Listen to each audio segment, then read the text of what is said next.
이번 영상의 주제는 문동주는 왜 부진할까이다. 분량상 여러 편으로 나눠 순차적으로 올릴 예정이니 참고 바랍니다. 2023년 좋은 성적으로 신인왕을 차지하여 많은 기대를 불러일으켰지만 기대와는 반대로 2024 시즌 현재 시점까지 굉장히 저조한 성적을 기록하고 있다. 다양한 스탯을 제공하지 않는 KBO 실정상 평균 자책점을 보더라도 8.78로 심각하다.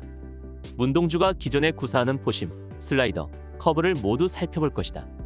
서울 시리즈에 기록된 스탯캐스트 자료도 활용하고 빠른 이해를 돕기 위해 다른 선수와의 비교도 같이 해보자.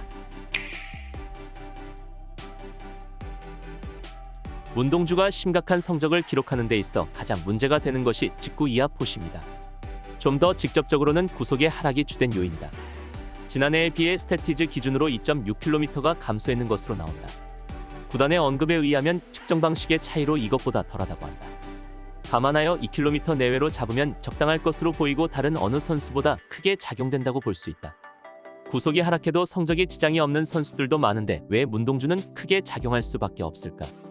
문동주가 평균 구속 150km를 넘나들며 150km 후반 또한 자주 보였기에 기사들이 쏟아져 굉장히 높은 스토프, 소위 말하는 구위를 가졌다고 알려져 있지만 실상은 굉장히 높은 수준까지는 아니다.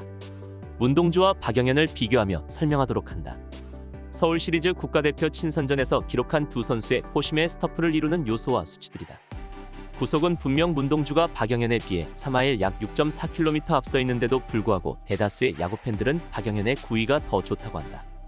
구위에서 구속이 차지하는 비중이 꽤 있는 것은 사실이며 구속이 타고난 선수를 향해 야구를 하기 위해 신이 내린 축복이라고도 한다. 하지만 이 말은 구속 또한 일부라는 것이고 다른 요소들도 중요하다는 것을 내포하고 있다. 구위를 이루는 요소들은 다양하다.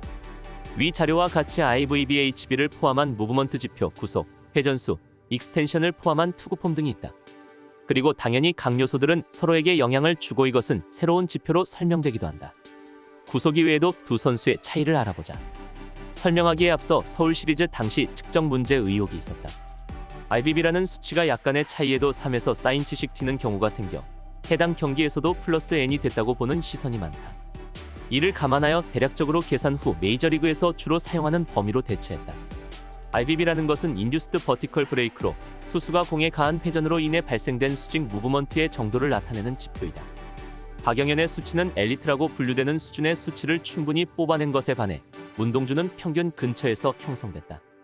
그렇다고 수평 무브먼트에서도 크긴 하지만 현재의 피칭 아스널과 레퍼토리를 고려했을 때 이득을 크게 취하기는 어렵다고 볼 여지가 있다. 한국에서는 일부 해설 탓인지 무조건 싱커송으로 나와야 좋다는 인식이 있지만 낭설이다. 평균에서 얼마나 이질적인가, 특색을 얼마나 갖추냐 그리고 이것을 토대로 레퍼토리를 잘 구축할 수 있는가가 중요하다. 예시로 박영현은 수직 관련해서 엘리트 범위에 속할 정도이기에 이 자체만으로 차별화된다. 그 다음은 회전수로 문동주가 2000 이하를 기록하였는데 많이 낮은 편에 속한다. 이에 대해 정확성 관련으로 가타부타 말이 많지만 한국에서 널리 이용되는 스포츠 투어이의 PTS가 아닌 다수의 야구팬들이 신뢰하고 있는 트랙맨으로 측정되었기에 더 높은 신빙성을 갖고 있다.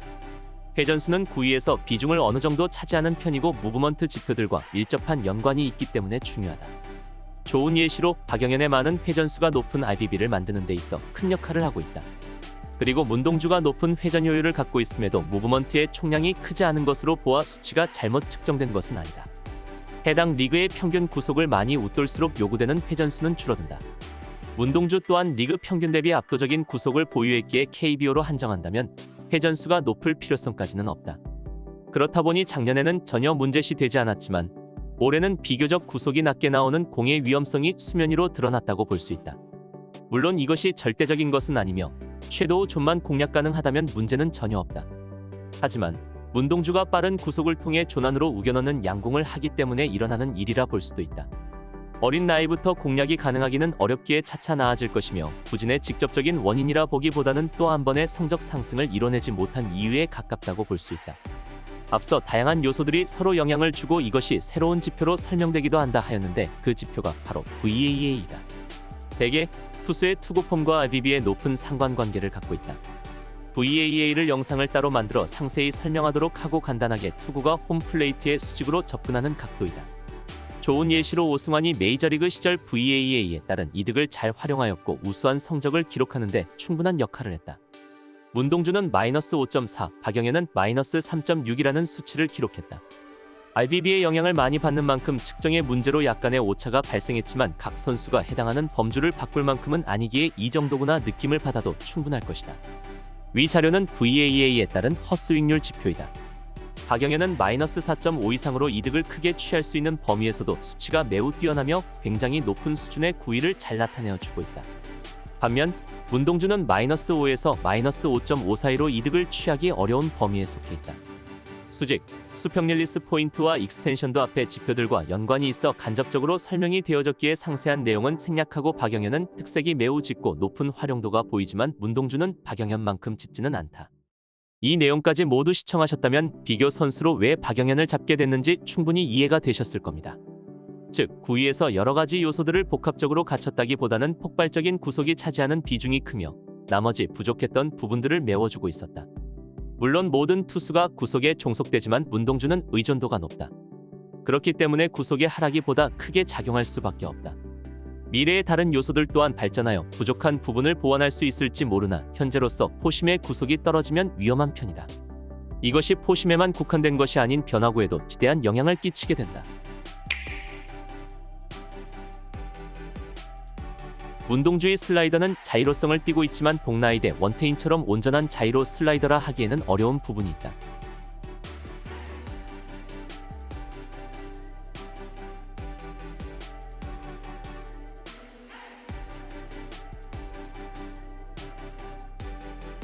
한국에서 슬라이더로 표기되나 베이스볼 서번트에서 커터로 분류되기도 하는 만큼 그 사이에 형성되고 있다 볼 수도 있고 어쩌면 커터 쪽에 가깝다고 볼 수도 있겠다.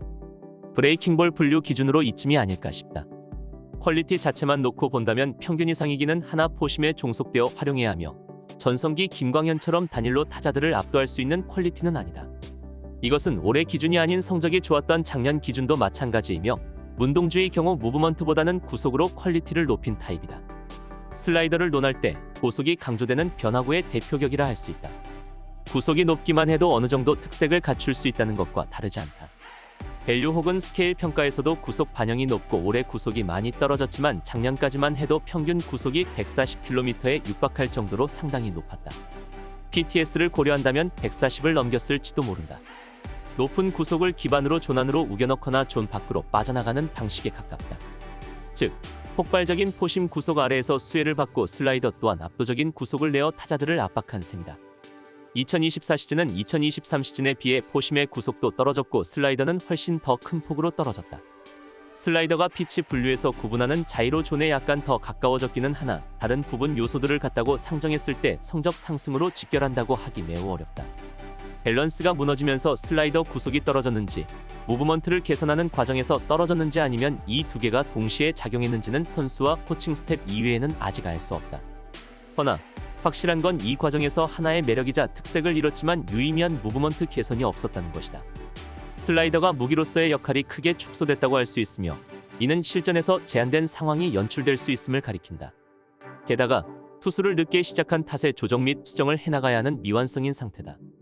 더욱이 포심에 종속되어 구사해야 하고 기대하며 철저하게 수혜를 받아야 한다.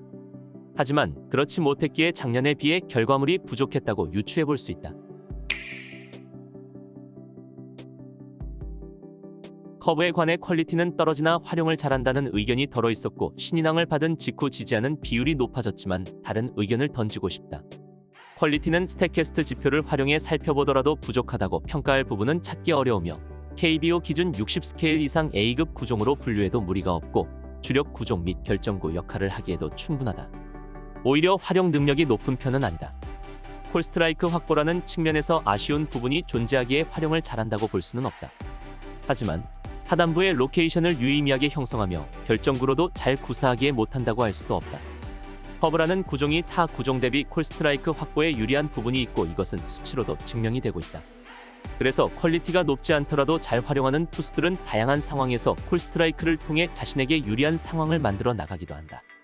문동주가 부진한 이유 중 하나를 콜스트라이크 활용 능력의 부재라는 의견도 있지만 순수히 원인이라고 하기는 어렵다고 생각된다. 작년에도 미흡한 것은 마찬가지였지만 성적은 우수했다. 아무리 커브가 콜스트라이크에 유리한 구종이라 할지라도 ABS 제도 아래에서는 이전보다 효용이 떨어질 가능성도 있다. 실제 심판이 판정한 것 중 ABS로 판정하면 커브 계열이 스트라이크 차이 증감률에서 마이너스인 것을 확인할 수 있고 비율도 꽤 크다. 즉, 이전보다 조금 정밀함이 요할 수 있는데 성장 속도가 가파르기는 하나 이번 시즌의 행보를 미루어 본다면 이 단계까지 이르렀다고 보기에는 부족하다. 게다가 포심과 슬라이더가 제 힘을 발휘하지 못하는 상황에서 커브가 당연히 일정 부분 메워야 하는 것은 당연하다. 하지만 허를 찔러야 하는데 억지로 확보하기 위해 자주 사용한다면 공략당할 수 있고 이로 인해 그 효용은 저하될 수 있다.